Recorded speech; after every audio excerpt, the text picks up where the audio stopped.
What's going on, Chuckleheads? I am Carlo Guadagnino, class of 2016, and you're watching Dingo Talk. What's up, Chuckleheads? My name is Danny Bishop, and I am the special guest host of a very special episode of Dingo Talk. It's the 100th episode, and the guest of honor is the man himself, Carlo Guadagnino. Throughout this interview, you're going to hear him talk about his Bethany experience. You're going to talk about the impact that he has had on others. You're going to hear about the impact that others have had on him and why Carlo Guadagnino is a staple of Bethany culture and has a message at the end that every single person should hear. Without a shadow of a doubt, are y'all ready? Carlo? Buddy, we gotta do a show. We got this whole thing we gotta do. This interview. It's not me. I thought I had 20 minutes. All right, well, so guys, look, it's my show, so let's get into it. You wanna know by now. You wanna know by now. You wanna know by now. You wanna know. What's up, Chuckleheads? He's got 99 episodes, and he's the 100th. Here with me on Dingo Talk is class of 2016, Carlo, the man, the legend, the Dingo Guadagnino. How you doing, buddy? Thanks, buddy. I appreciate that intro. Thanks for doing this. No problem. It's good to be here, I guess. I gotta answer some questions, huh? You know the drill. All right. I do. We've done this 99 times, so. Well, but a bitch ain't one. So let's go. All right. So, I am imagining that you usually start this thing out with talking about, the recruitment process with your alumni. And so it's my knowledge that you have kind of a little funny, unique recruitment story. So how did you find out about the good old... I was a pizza delivery guy for Ribkins in Monroeville, and I got a phone call one day while I was doing my job, and I was told that I was qualified for a scholarship at Bethany. All I had to do was give them some information. Don't know if I ever got the scholarship, but I gave them information because why not? Fast forward to the spring of my senior year. I take senior year of high school in 2010. I take a trip to Worcester, Massachusetts, Becker College. And I stayed there for most of the week. I had some friends in town. I stayed with them for a little bit. And then I had scheduled a visit down to Bethany after, it was a day I was supposed to get back. Well, I got lost on the way coming back from Massachusetts because I still had a flip phone and my car charger didn't work, so I had no GPS. Times were hard. The struggle was real. Yeah, I ended up in Scranton, Pennsylvania, and then somehow ended up in Punxsutawney from Scranton, and I lived in Plum, and that was not, I was 2 hours away from home. So I get home, and my dad goes, well, don't forget, Monday you have to go to Bethany. 7 a.m., you have to be there. Well, I woke up at 5:30, whatever, drove from Plum, came down because I had talked to some people. They told me to go the back way, Route 50 through Bridgeville and then to Avella. And I come out of Campground Road. First time I ever come to Bethany, drove right through it. Drove down all the way to Wellsburg, made it to the Wendy's. Very easy to miss. Yeah, drove all the way to the Wendy's, got there. I said to the lady, I'm looking for Bethany College, and she said, oh, sweetheart, where'd you come from? And I told her, and she goes, okay, go back to those lights. Go back on that really windy road that you were on, 67, and go all the way back up. You'll see a sign that says Bethany College. Well, if you come from Campground or Campbell Mansion, there's no sign that tells you you're in Bethany. No. But coming from 67, coming from Wellsburg or West Lib, there's a sign right there, right in front of the rec center. So I find it. I go in. Coach Weaver had told me I was a special teams player at best. He wasn't wrong. I mean, I was 5'10". I wasn't a big guy. I just wanted to play football. What position? Safety. Okay. I was coming in as a safety. And my recruitment trip at Becker had gone really well. I had pretty much decided I was going there. But Bethany offered me a very nice financial aid package that was feasible. I mean, it wasn't going to be a lot of money at first while I was still a football player. And some test scores and whatnot. I mean, I wasn't super smart. Right in the middle of my class, maybe on the back end of the middle, but I was still in the middle. I know that. But I came to Bethany, and it was they were interested in bringing me in to play football. Like they really. I talked to the guys for most of the next month and a half before I made my decision. And actually, Becker sends me my financial aid package the day I was supposed to move, like the day I came to report for camp. So that's how I ended up here. That's how I ended up in Bethany. I phone call and then never really thought anything of it, and then came down for a couple visits. And I didn't do an overnight. I didn't do anything like that. Oh, I did do an overnight. I bumped into Bubba. That was my first experience. With Okay, Bubba's. local legend. We'll get into that later on. But so that's how I ended up here at Bethany. Awesome. Now, when you first started here, you were an education major and you had a minor in history, right? I was an education major and a history major, and then I realized very quickly that wasn't going to work out because of the constraints of both majors. So I became a history minor, and I was on the education track through my junior year. So then give me that mindset of what was the initial plan? What were you going to do with your career? I wanted to be a history teacher. I wanted to teach history for more of a hands-on. Let's take people to places. I didn't want to shy away from certain things. We know Christopher Columbus, not a great guy. We don't need to say that he found America. The guy didn't find America. So, or it would be called Columbia, not Christopher Land. Yeah, one of those. It wouldn't, but so I wanted to teach from a very real point of view. I did a observation, and the teacher at Brook High School, and I can't remember her name, she gave me an opportunity to do a little project with the students where it was right at the beginning of Obama's first term, or towards the end. I can't remember. It was the beginning of his first term. It feels like a century away. And there was the first one that I was aware of that I was involved in, like paying attention to history and politics and whatnot. Government shutdown was coming, and it was very cut and dry of this is how these people vote, this is how these people vote. And I basically split the class into two groups, and then I picked 5 random kids and made them independents, and they were the votes that were going to determine which way we went. And at that point, I was really gung-ho. I was going to be a teacher, and then things changed once I got further into it, I guess we say.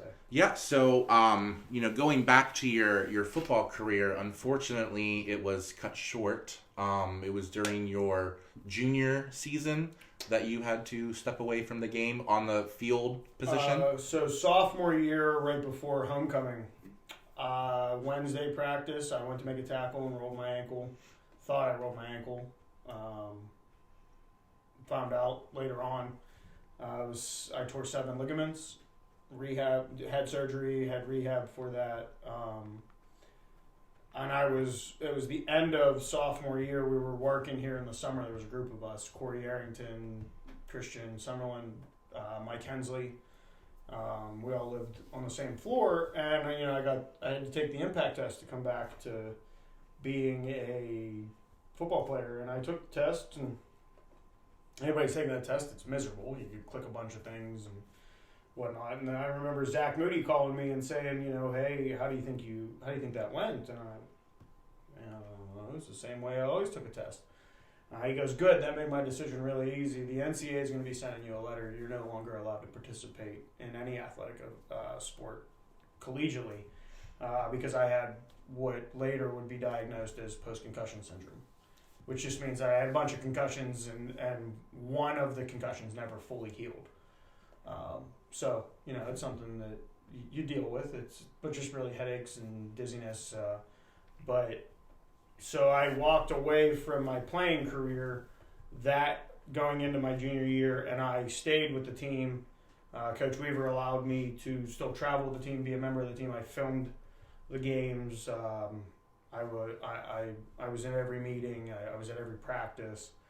And that year really, that could have been a year where I wouldn't be able to say that I was a real Bethanian, because I didn't go to class.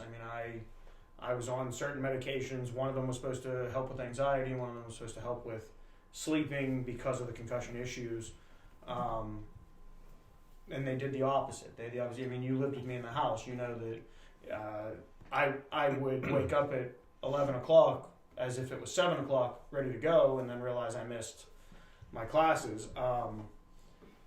And part of that was just stubbornness and not wanting to go get help and not wanting to acknowledge that there was a problem.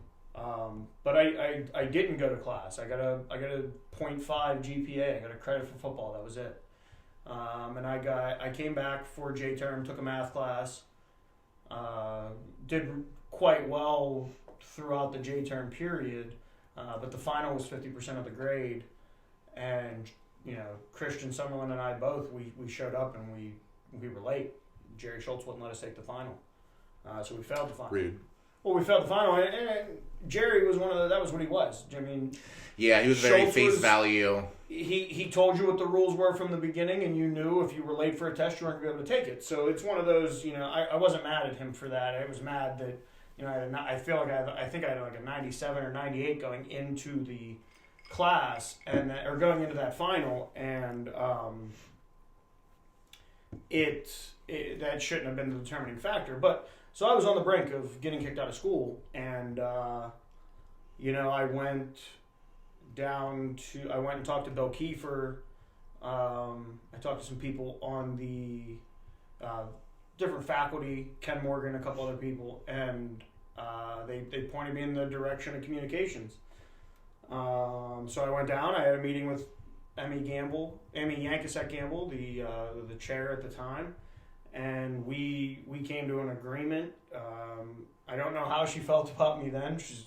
She's a mentor now. I mean, I talk to her probably weekly. Very wise, very resourceful. And she was very hard on me in my time, but it wasn't, as I look back at it, I got into communications because I'm a talking head. I like to talk about sports. That's what I wanted to do. I didn't want to do anything else. I didn't want to be behind a camera. I didn't want to do all that. And I still struggled with going to classes. And, Bobby Bush and I started out on a thing where we were calling the basketball games and calling the football games on the radio. And I didn't go to class, and she yanked me off the air. And, at the time I was really mad, really upset. Why would you yank me off the air? You're hurting me. Right. And what she was actually showing me is the fact that, if I don't go to my job, I don't have a job. There are consequences. Yeah, if I don't go to if I only go to the fun parts of my job, guess what? You don't get invited to those because you're no longer an employee. So, but she worked with me, and by the end of it, she's really somebody that dedicated time to getting me out of Bethany, and I'm thankful for that. But yeah, so that's how I became a comm major, and we did some good things. We won some awards. Yeah, tell us about some of these awards. Everybody, the wall is filled. I mean, it is crazy how many there are. Well, so we the Bison Roundup, which was a weekly show we did with the coaches and the players, and we AJ Bertel, Bobby Bush. There was even a Christian Stage one episode. I don't think it ever aired, but it was out there. Katie Valone was a co-host at one time.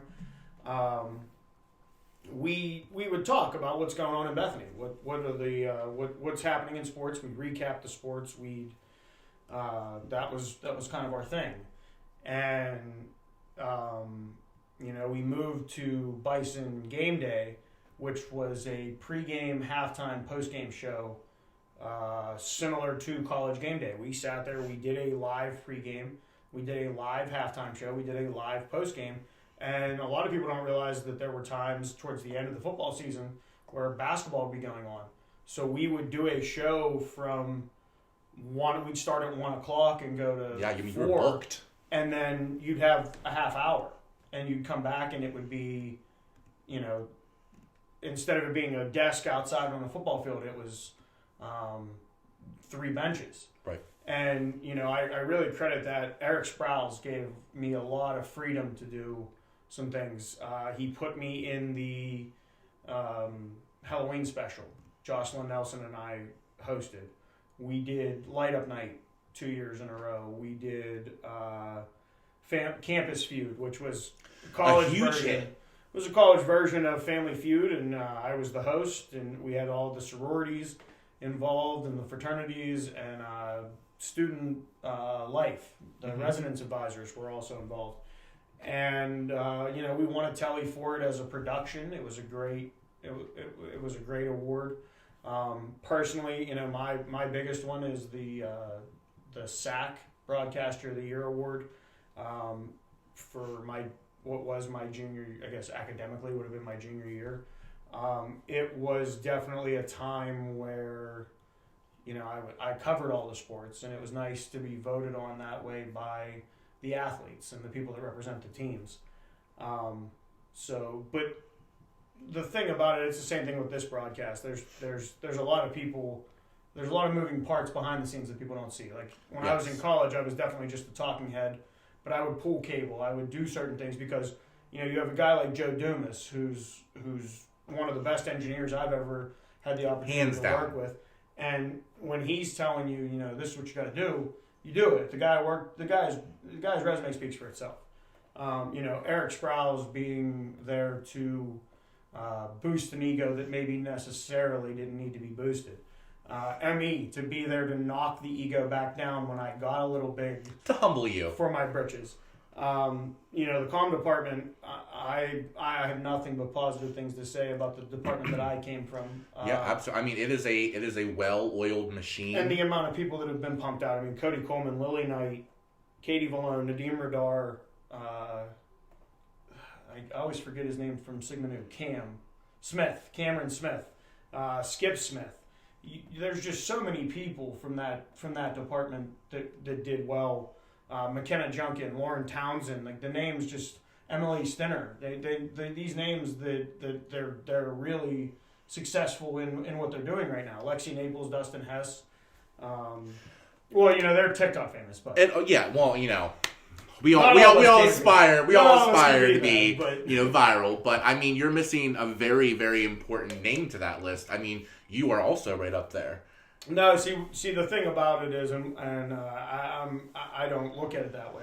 Bullshit. Okay, all right. He's gonna sit here and give you the political answer. I'm gonna tell you guys right now. Now, hush. This is my episode. I'm the host.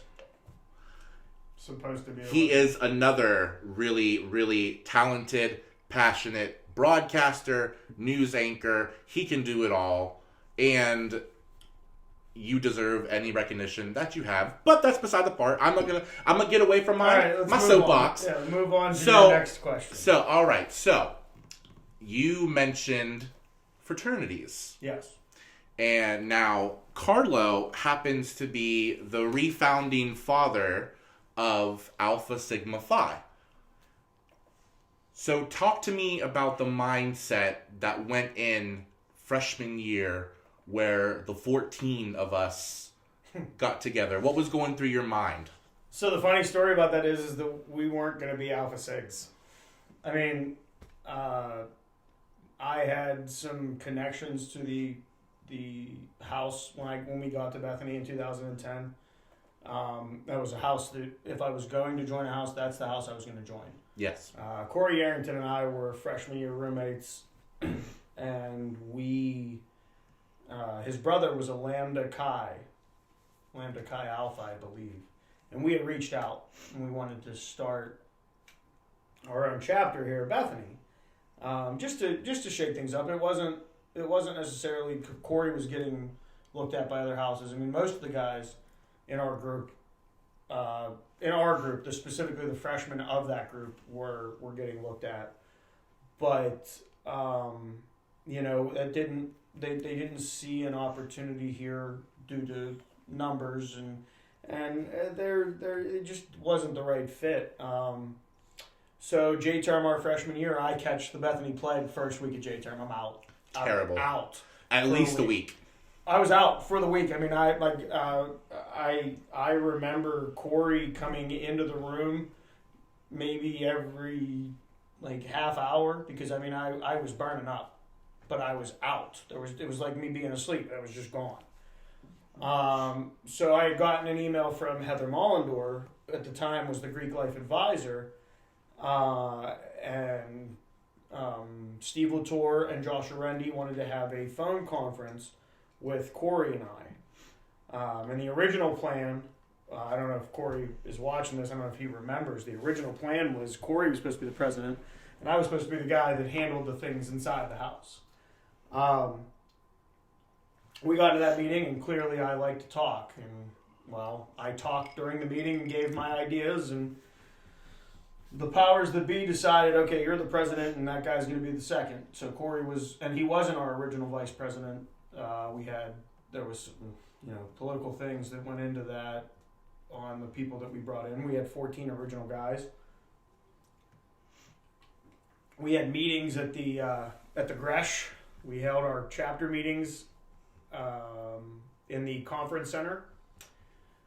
I was not a nice person to be around because, there's a lot of stress that comes into that with nationals and alumni. And the Alpha Sigs now the current brothers, not to take anything away from them because I don't know what the national situation is. I know what the alumni situation is. The alumni are well engaged now. They are, and for a while there, we had not been engaged. As an alumni group, we were not engaged.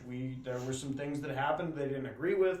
Whatever. I mean, the stories can go on, but if you met those guys, you understand the Branders, the Butlers, the Garners, the people, the J.B. Josephs and Noah Townsend, Brian DeCola.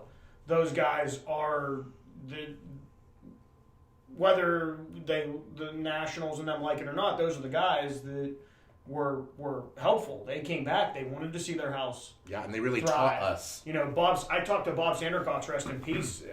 That guy's a legend. I mean, he literally is the reason that Bethany College is in certain situations that it is in financially with the way that every position you could think of. He was like John Cunningham. He had a new position every year. Right. But the mindset was that we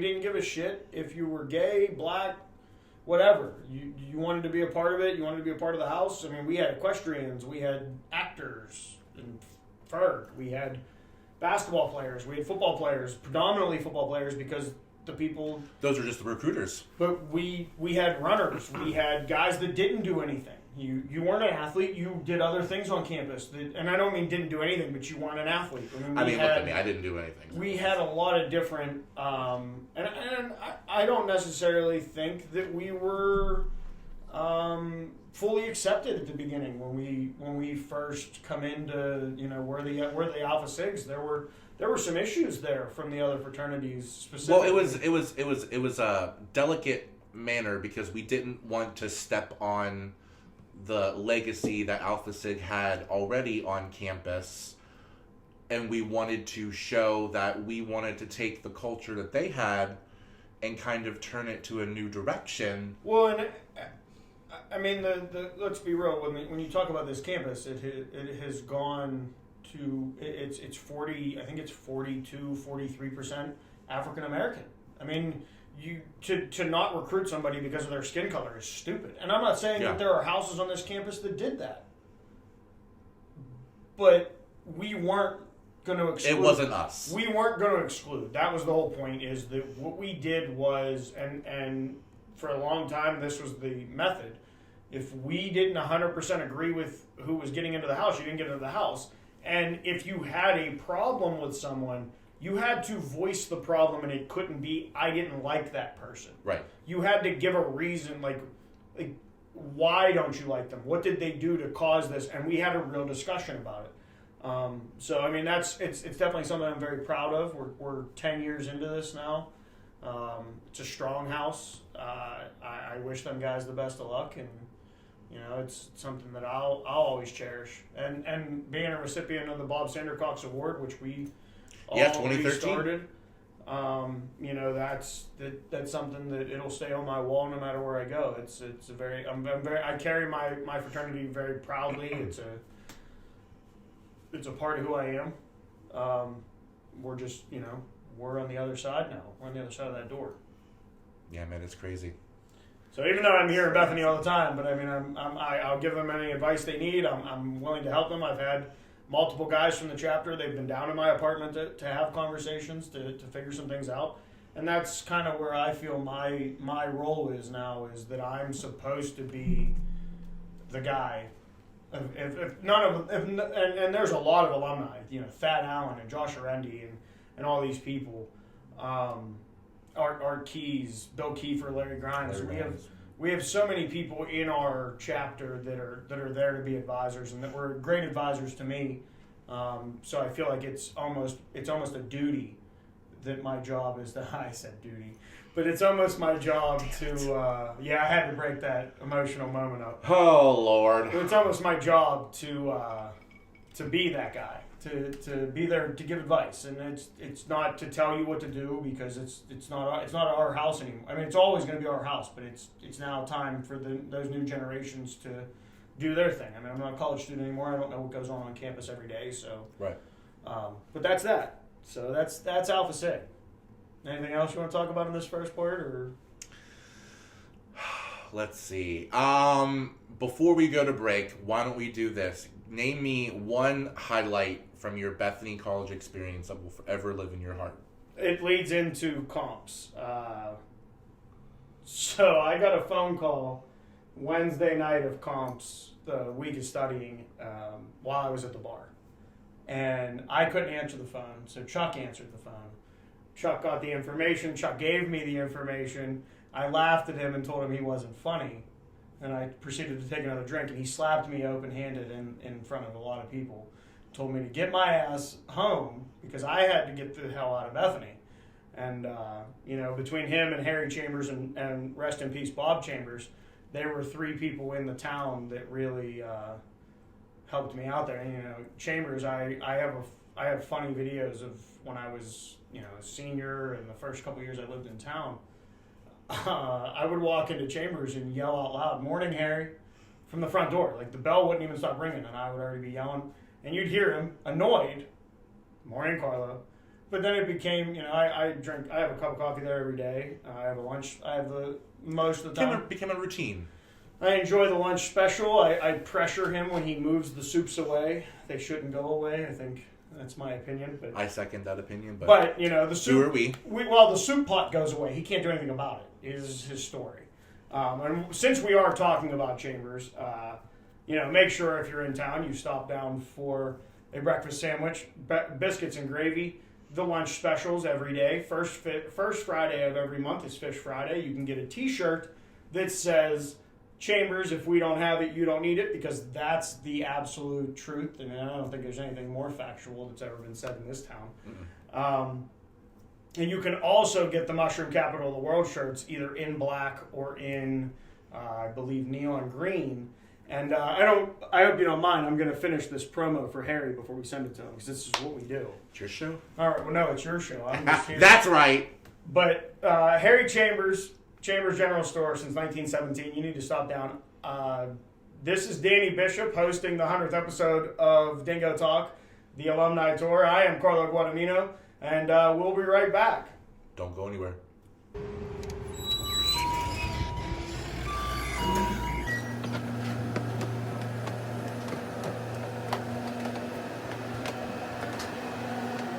While you're in Bethany, make sure you stop in the store for a daily lunch special, breakfast sandwiches all day.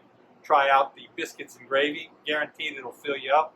And also look for our new burnt orange Chambers, if we don't have it, you don't need it t-shirts, and our psychedelic green 3rd edition Bethany Mushroom Capital of the World t-shirts. Now back to you, Dingo. Welcome back, Chuckleheads. It's your host, very special host, Danny Bishop, on the 100th episode of Dingo Talk with my guest, 2016 class, Carlo Guadagnino. Welcome back, buddy. What's up, buddy? All right, so I just got to get to the point here. Okay, so you were talking about, before we went to break, you were talking about getting slapped in the face. What was that about again? So Chuck felt that I was not taking comps seriously enough, and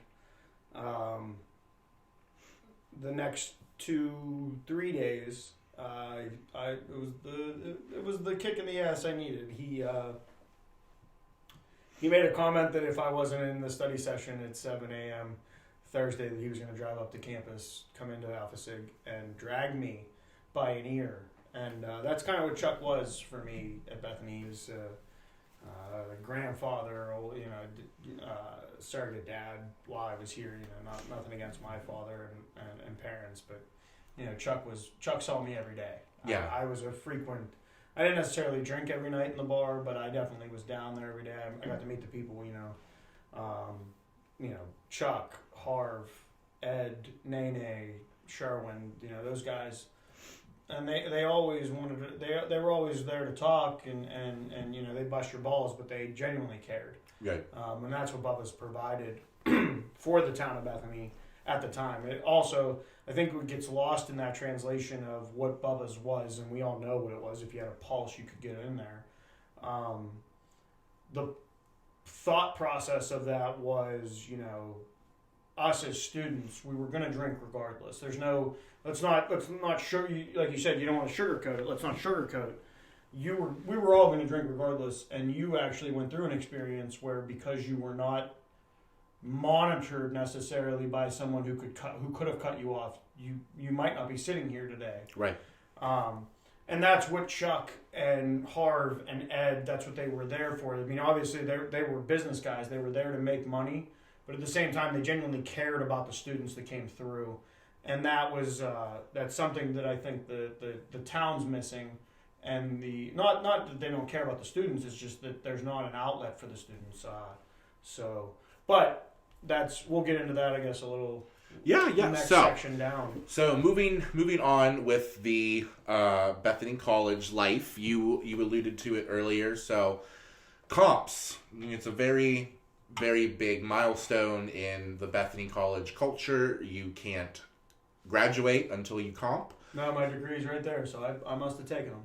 Yeah, all in that Latin stuff over there. It's yeah, I know Bethany College, and I know the names that are on it that signed it, which I'm thankful for every person that's on there. And I know my name because I've seen that enough written. But other than that, once or twice. Can't read the rest of the Latin. But it's a beautiful diploma. It sounds pretty. It when does. It's a beautiful diploma. Yeah. So tell me about how was that experience? Getting prepared, studying for comps. I'm a weirdo. I recorded my own voice because you ever listen to music and you remember, you listen to a song 2 or 3 times and you remember it. Yeah. We were listening to Hamilton right before we started all this, and we've listened to that. I've listened to that so many times, I know the songs just like you do. He has a pretty singing voice. So the first 2 days of my studying was a lot of taking notes while I was sitting in the study sessions. I had people like Sammy Schott and Nick Plesh and Nadim Radar. Actually, Nadim and I, we battled comps the entire time together. We studied day and night. Nadim was a little different in the way he studied. He was more of a reading guy. I was a listening guy. So I basically copied notes and then went back to my room, recorded them, just reading the notes, and I would do my normal activities in the house, but instead of listening to music, I was listening to notes on repeat. So I'm not gonna lie, that is brilliant, and I'm actually a little upset that I didn't do that myself. That's a great technique on how to get prepared. It's just it was easier for me to relearn all the material, and I had a little bit of a benefit because I was a junior when I became a comm major. I'm not an 18-year-old kid coming in and not thinking about, comps is so far away. I'm a 21-year-old guy, 22-year-old that, I'm not graduating with the people I came in with. So comps became a big deal to me. They were.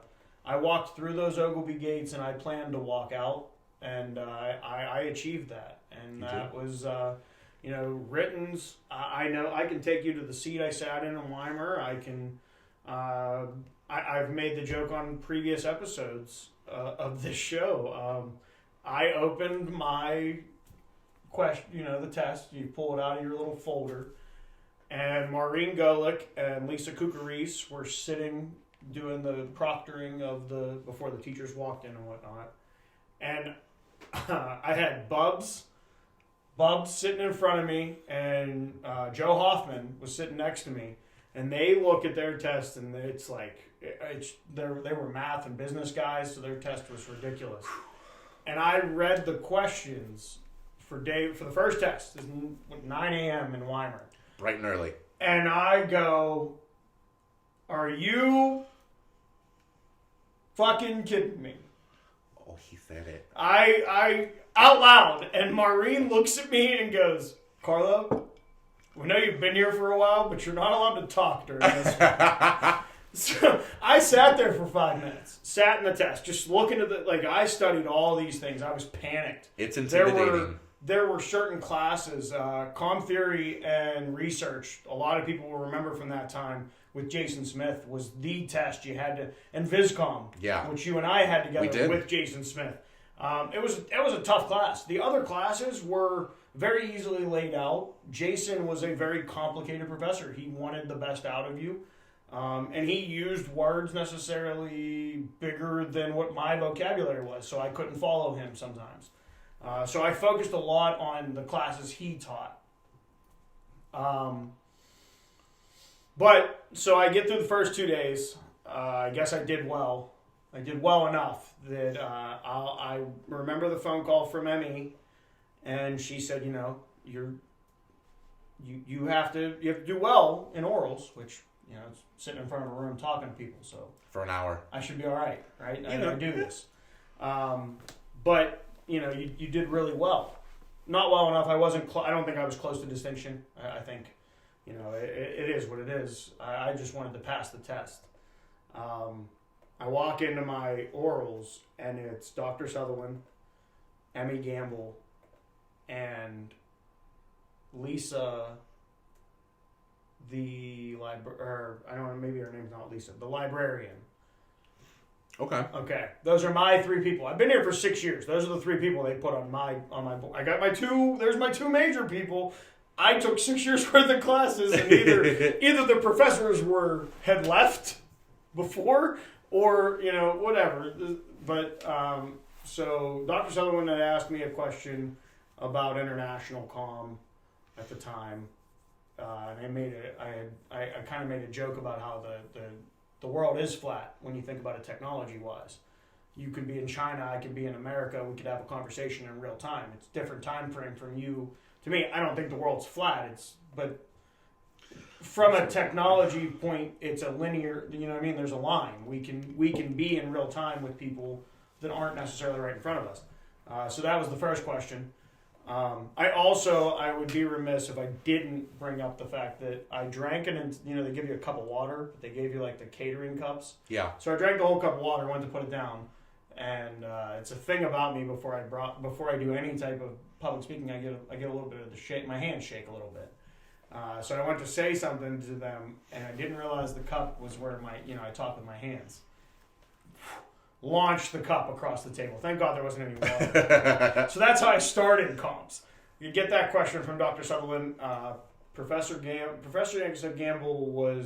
she wanted some answers on, what am I going to do and what was my plan. And my plan at the time was I was gonna go and try to be a broadcaster, a reporter in some venue of sports. And then we get to the librarian, and I get, what's your favorite part of the library? I went to school for 6 years, and I used the library for DVD rentals, and when I needed a break on the love sacks, because the love sacks were phenomenal. They were. That was probably not a great answer for my time. My tenure at Bethany probably wasn't the best answer for me to give.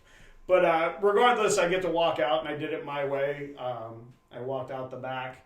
Emmy walked out the front. I walked all the way around the building.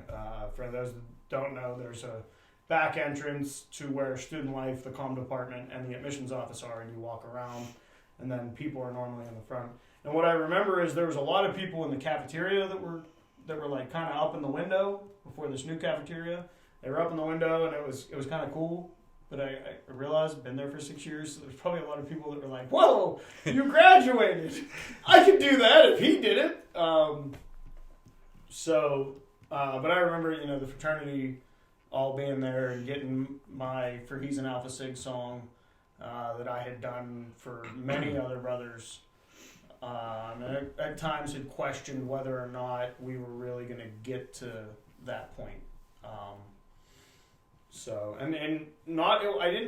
I've never taken an easy road, including my path to coming to Bethany the first time. I take campground instead of, and campground was a dirt road. I forgot to mention that part. When I got to Bethany, campground was a road that they had gone and dug up and just never came back to. So it was just dirt. They're like, ah! And people were like, you go on that, like, it was like a legitimate, you go on that road until you realized Frogtown is that way. So, but yeah, there was a lot of great times. Actually, I make the joke to a lot of people. I have 2 diplomas on my wall. I'm looking at them right now. The Bethany diploma is nice and framed and what it should be. And then right above it is my Bubba's diploma because coveted Bubba's. Mine is signed by Chuck and the rest of the people that were there. Ed and Harv, I know for sure signed it. And, I earned that degree. That one for sure I earned. The second one, I got nudged along, and nothing was easy. My girlfriend and I were actually having a conversation at Christmas dinner this year with my family, and we were talking about religion. And I took religion with Jay Farwell and got an 87 in religion. And when we got to Bethany, that was unheard of. Yeah, he was... To go into a Farwell class or a deal class at that time and walk out with, if you passed it, you passed by skin of your teeth or you were really good. There was really no BC people. And, that's one of the things that I really hold dearly is that I was brought up in religion, but I didn't come into the class with any preconceived notions, and it was a really good class. Yeah. So we're moving forward. Yeah. And so now the day has come, graduation. Now you were in a special circumstance with graduation because didn't you guys have it inside? So the day of graduation. It all morning pours down rain, right? So they make the decision we're going to be in the gym. And the only thing I can remember from graduation, I don't remember walking across the stage. I don't remember any of that. What I remember is my good friend Jake Rydell.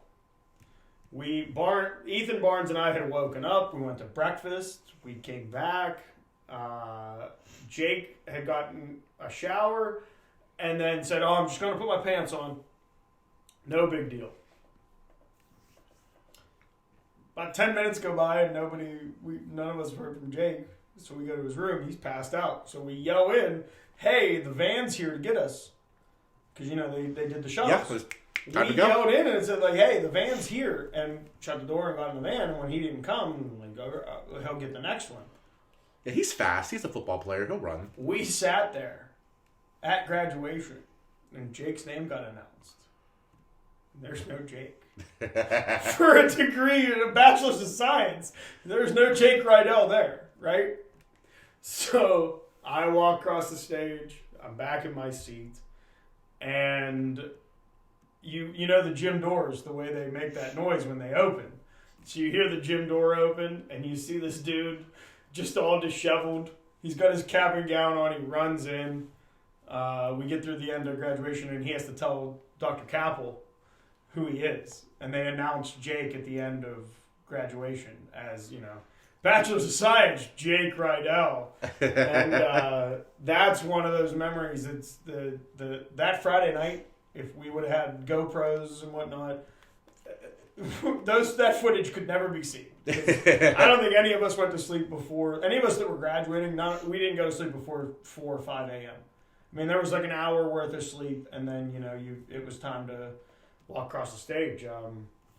I stayed in Bethany after that. I think I was the last person out, as I was for many years while I was in school. Did my last walkthrough through the house, and that was the end of that. I moved in down the street right here behind Bubba's. John Cole gave me a room for 6 months. I worked at the Crooked Dock. I started as a prep cook, ended up being a bartender for a little bit. that led into a job at Bubba's. I worked for Chuck and saw the other side. There was a couple other jobs, like Well, I you worked worked- out in Pittsburgh Well, for security, right? right out of college, I worked the whole summer. I worked at the Crooked Dock 6 days a week. And most of the time it was a double shift. I'd go in the morning and do like prep work, and then I'd work the night shift as a bartender. And then when I was at Bubba's, I worked at Bubba's, and I was also a janitor at West Liberty for 6-7 months through the end of the school year. And then when Bubba's closed, I got a job as a hot foods manager at the Washington Shop and Save with Bob Duritza and Becky Duritza, and they were great. They, I didn't at that point. I don't really have any management experience. They knew that I had a degree, and I learned a lot there. I learned a lot for food safety and through just the way that you should treat The etiquette of... and the way you should treat an employee. I mean, Yeah. the people have real lives. You have to, I did that for a year, and then, I got in contact with an old friend, Garrett Lappiana, and I said, hey, you had reached out to me earlier. You're looking for security people. Are you still looking? And they say, oh, yeah, we're looking for a supervisor. Pays X amount of dollars. And, all right, well, go to this interview, because I at that point I was looking to get out of Bethany. I still plan to be. But leading up to that, I had started I was up for a job in Buffalo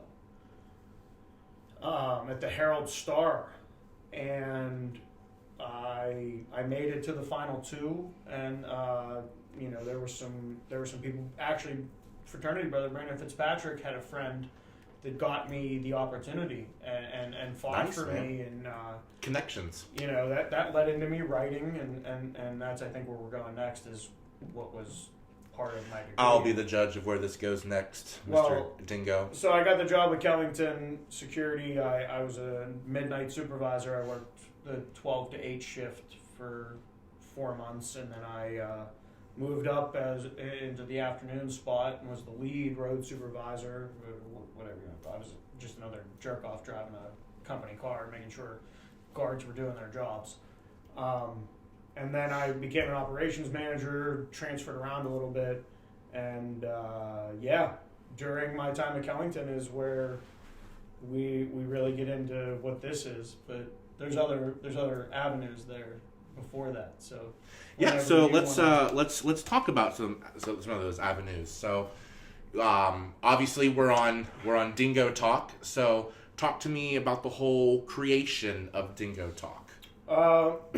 There was Keg Talk originally. That was me and Ethan Barnes, and it was 15 minutes of sports, and we broke things down. And then there was 15-minute sports break with Carlo Guadagnino, which was me giving my opinion on sports in a 15-minute time frame. And then my personal favorite, Deebs and the Dingo, where I was not in a good place mentally, and I decided, DB was a student. This was supposed to be portfolio filler for him, and I used the show as, it's 15 minutes. How fast can I get fucked up and still talk about sports? Love it. And I talk about sports. It's what I do. It's just, it comes naturally to me. My girlfriend, I drive her crazy because I tell her things that are way more complicated. I explain things, and she don't give a shit. No, but she puts up with you. But she does. She smiles. She smiles and nods her head. And that's kind of what DB had to do, is he kind of had to lead that show. We did there were some potentially great episodes that they didn't hit. I tried my avenue in writing. I did I think for about a year. I wrote a blog. It's the Dingo himself. I think there was a sports break in there or something. You really can't. I looked it up earlier. You can't find it anymore. So Google apparently said, "Yeah, you're not real. Don't exist." You thought like but, shit. So COVID happened, and Kyle Wells had reached out to me and wanted to do a preview for the draft, the NFL draft coming up.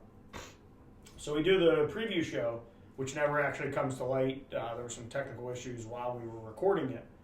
But we do this show, and I kind of got bit by the bug again. I like doing it. I like talking. And actually, before we started this episode, we are in the process of doing some other things, and we were looking back through some old episodes. And if you go back and look at the 1st through 9th episode, I believe, of Dingo Talk, it's me with a backwards hat on, a microphone in front of me, a beer in my hand, and I'm talking about sports. They don't get very many views. They don't. They're not great. But they were the beginning of an idea. And then you kept going. COVID happens, and I reached DB and I. DB is pretty much the co-founder of this whole thing. He was the beginning. He was there from the building block of, I kind of want to do this show. What should I do? And I told you the story during break about how Derek Emmerich, one of my good friends, and his dad, and I send him every episode to this day. Send him every episode. And we're sitting. We do a Christmas Eve tradition, and I asked him. We're sitting up smoking cigars and whatnot, and I asked him, what do you think of my show? And he goes, you're pretty talented, but you suck by yourself. And he said that, and when I called DB, that was kind of just ringing in the back of my head. I'm not good by myself. I'm good when I play off of somebody else. I have you get that energy reciprocated. I want to have a conversation. I want to do, So we came up with this idea to reach out to the coaches of Bethany College because I live here. It's easy. And the pure goal of the show was, you can't go out and recruit because this is the beginning of COVID where everything's on lockdown. There's nobody's really doing anything. Baseball was in that weird, are we going to do summer league because it's outside? We didn't know anything yet. So the first episode of Dingo Talk, what it's become is JT Thomas, the baseball coach. And it kind of rolled from there. We didn't get all the coaches. But, quickly, as we were getting through coaches, I started to realize, what am I going to do? And eventually you're going to run out of people to interview. Yeah, it's just numbers. And I don't want to just be a Bethany sports guy. Right. I did that. I want to show that I have growth and whatnot. So Byron Mayers is the first alumni tour guest. And you go back and look at it, and I'm looking at the chalkboard right now. You have Dingo Talk written really small, and Byron's name written really small, and I think we tried to throw his class year on there, but you can't really tell. But it's a great interview. And then, I get Mac Remard and then Ethan Barnes, and it just starts to, this was for fun. And then, Dingo Talk, that's what we're going to do. We're going to call it the Alumni Tour. It's just a section of this talk show. I talk a lot, and it's a nickname that I've gone by for many years. Mm-hmm. So we get to the point, and there's been, if we had Serenity on camera right now, she would tell you we went to Point Pleasant. The chairs we're sitting in, I get them for free. And I'm so excited. I sent a picture into our group message of Dingo Talk. There's 4 of us. It's me, DB, Miranda, and Serenity. That's the core group. And I send it, and I don't get a response. So DB calls me, and I jump him immediately. I know you hate the chairs, and you're blah, blah, and he hangs up on me, right? So we're maybe 15, 20 episodes into the Alumni Tour, and the guy that's the producer, the guy that's been there to bounce idea, he just hung up on me, and I don't know where we're now. I called the next day, and I had to apologize because I was being an asshole. But that's the logo was created by Miranda. The general theme was me, Miranda, and DB throwing ideas around of how we should do this type of show. And I really think the biggest thing that's come out of this show is that, everybody has their own story and everybody has their own experiences. Yes. And for me, Dingo Talk, that's where the story is going to be. Exactly. Is you're going to get human interest stories, and you're going to get maybe some work experience advice, or just different things like that. A nice life lesson, or a story to reminisce about a good time that was had. And it really, for me, it's I love Bethany with all my heart, and that's kind of what this was. I financially, I can't give back. I'm not in a position to do that, but this was my way of giving back to the college that gave me a degree and taught me the things I did. And like I said, I mean, I don't know how everybody feels about Dingo Talk or what they know about why we call it Dingo Talk, but I mean, it's very special to me. It's the same thing. Chuckleheads is very special to me. Chuckleheads is, for how many years did people go into that bar and you were involved with Chuck? So for me, because of how close I was to Chuck, you pay homage to him. Calling people Chuckleheads, it's kind of like, we're all Chuck's people. Yeah. Like, we were all Chuck's kids. And the Dingo Talk thing just being, it started off as a joke, the name Dingo, and it just kind of ran. So I do have a question about that, but before we get into that, I want you to describe, because you have a very diverse group of people that have come on this show, myself included. You've reached out and brought in people that, some of them were sports players, athletes. Then you have the ones that were, like myself, or were more involved with the extracurricular activities and really took advantage of the Bethany experience.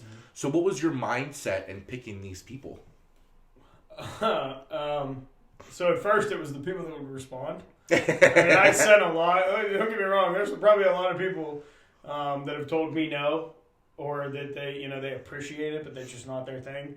And then some people we reached out to as this is where we're going to go. A lot of I went through the numbers today. There's been a lot of Alpha Sigs scattered throughout. But there's been a lot of other fraternities, sororities represented. Yeah. And it really just became people that want to tell their story. And I'm not going to, and I know I've used other language, but I'm going to quote Daryl, and can I say this? I don't give a shit about your political views. I don't give a shit about your religious views. I don't give a shit about that. And my audience doesn't give a shit about that. We want to know about you. How did you start? Where were some things that you struggled with or didn't struggle with? And where are you now? And then why this or why that? And that's, I think, a thing that we've gotten away from. And there's always we want to get that hot take, or we want to get you want to get the clickbait. Yeah. I don't give a shit about clickbait. We get 130, 140 people to watch this show. There's 140 people that maybe enjoyed a little bit of it. And that's really what I'm here to do. I think that there's a lot of alumni that feel that they've been alienated based on their bank accounts, and they get an opportunity to tell their story. So there really, to answer your question, there wasn't a way we picked people. I mean, I got suggestions, and if somebody suggested somebody and had a contact information for me, I reached out. If I already had them as a friend on Facebook or LinkedIn or Twitter or whatever, I reached out. I mean, JT was the first person I ever reached out to, and I told him the whole idea, and he jumped on it immediately, and that kind of got the ball rolling for the coaches. On the alumni side, I mean, if you look at the early episodes, it's a lot of people that we went to school with or that went to school immediately after us. And part of it was that I felt by only showing what happened in our time there was not doing the alumni-based justice or the college justice. You have to be able to see where all these people came from and the different people that came to Bethany and succeeded or didn't succeed. I mean, DB will hate me for telling this story, but I tell the story. I remember bringing up to him, kind of calling a show the Dingo Talk, the Fallen Soldiers, and having all the people that came to Bethany that didn't graduate. But they came to Bethany. They were here. They were a part of it for one time or another. Of course. So there was a lot there for me. And we're at the 100th episode, and I really considered wrapping up being the last alumni, and we're going to wrap that up, and I just don't see that. We're not going to focus predominantly on alumni, but we're going to still, if an alumni is willing to do an interview, we're going to tell their story, and they deserve to have their story told, and that's kind of where I sit with what my show has become. Yeah, I think that there are numerous worthy candidates for future interviews, and throwing in one in every so often, every number of episodes. I mean, it's paying homage to what really got you to branch out and create the baby that you have. Now, in saying that, I have one question. Mm-hmm. Everybody's dying to know. Oh. So what's that about? What's Dingo mean? My last name is Guadagnino. Yeah. So my big Greg Garner started calling me Guadadingo. They dropped the Guada off of it, and I became the Dingo. They created a Twitter page. It's the Twitter page that I have today. They did it without my knowledge, and then I just kind of kept it. Started off as a joke to make reference. I won't say make fun, but it was to make reference to Max Langenstein, who referred to himself as Big Dog. So he'd get a little drunk, or he'd have a little too much fun at that night, and he would start referring to himself as Big Dog. So I would start referring to myself as the Dingo. The Dingo says this. The Dingo says, doing it in third person. Mike Hensley and I went to Chicago. I bought a hat. I had a hat created that said the Dingo. I walked around with it for a year. It got retired at the bar. It's another thing. I got it back. I won't bring it out, but it's here. But it was retired when I graduated. Chuck thought it was the only thing that he could do to honor me was to hang my hat at the bar to say that I actually graduated from Bethany. So there was that. But yeah, it started off. It's just a play on my last name. I mean, you embraced this character. Though. I did. It became a life of itself. I don't know if I necessarily embraced the character. If I embrace. See, now you're gonna lie on your own episode. No, I'm saying that I embraced. Bitch, you embraced it, y'all. You already know. I have a show named after me. What do you mean? I definitely have an ego. We don't need to point that out. I did. Are we ready for these last two questions? Yeah.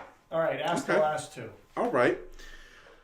So, what is next for Dingo Talk? So we are branching out. We have we've recorded some episodes. The next two episodes I'm very excited about.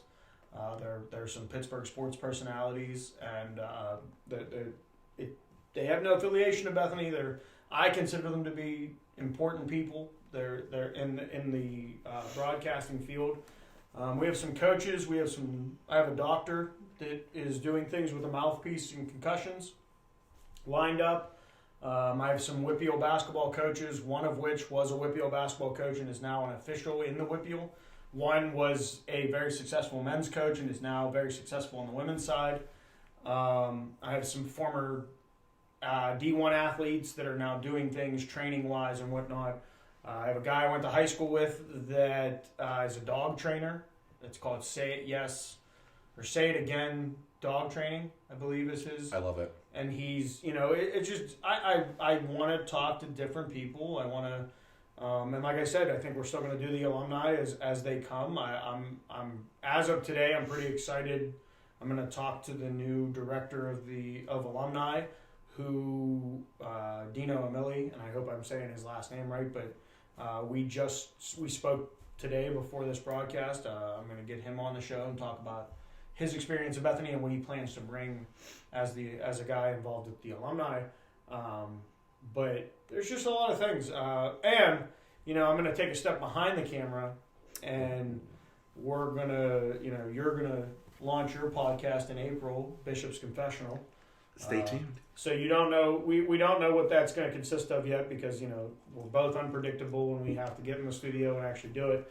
But the plan is that first week of April, you should be Wednesday during the day. At some point, you'll get a release of Bishop's Confessional, and then Thursday will be followed up with Dingo Talk.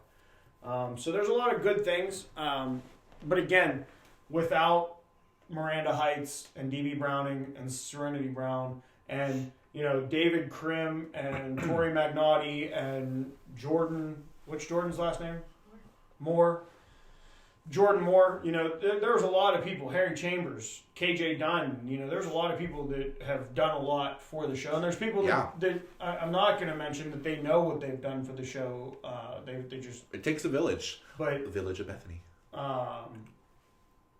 So that's that, yeah. The final question. Why Bethany? What would you tell somebody? How would you sell our school? Communication is built on community.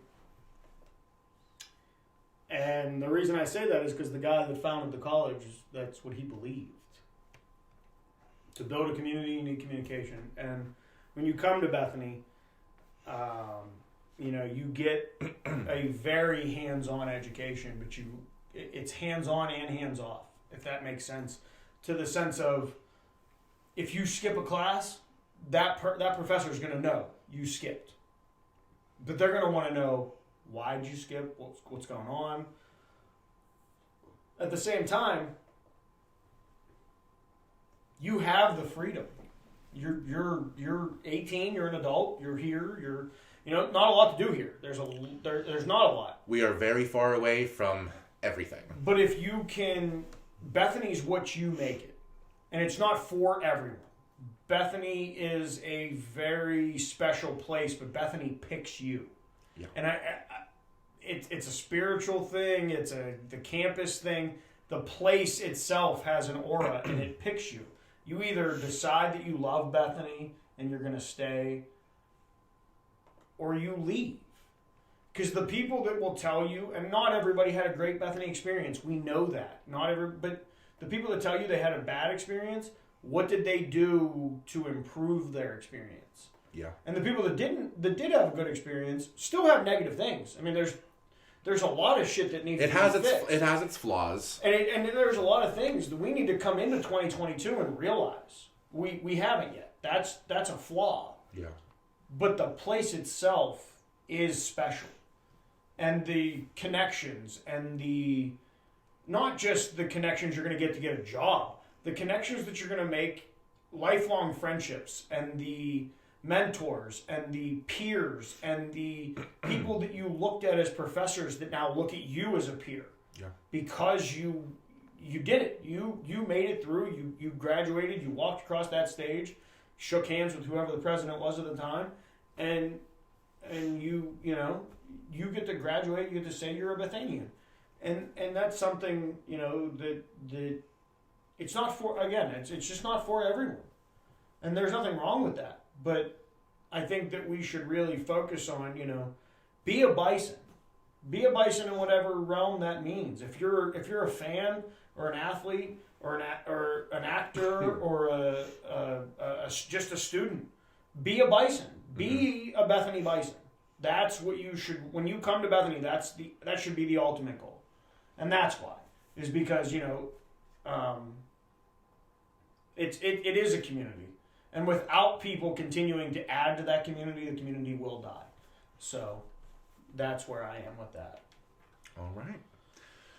Well, my brother from another mother. I did it. We're good. We did it.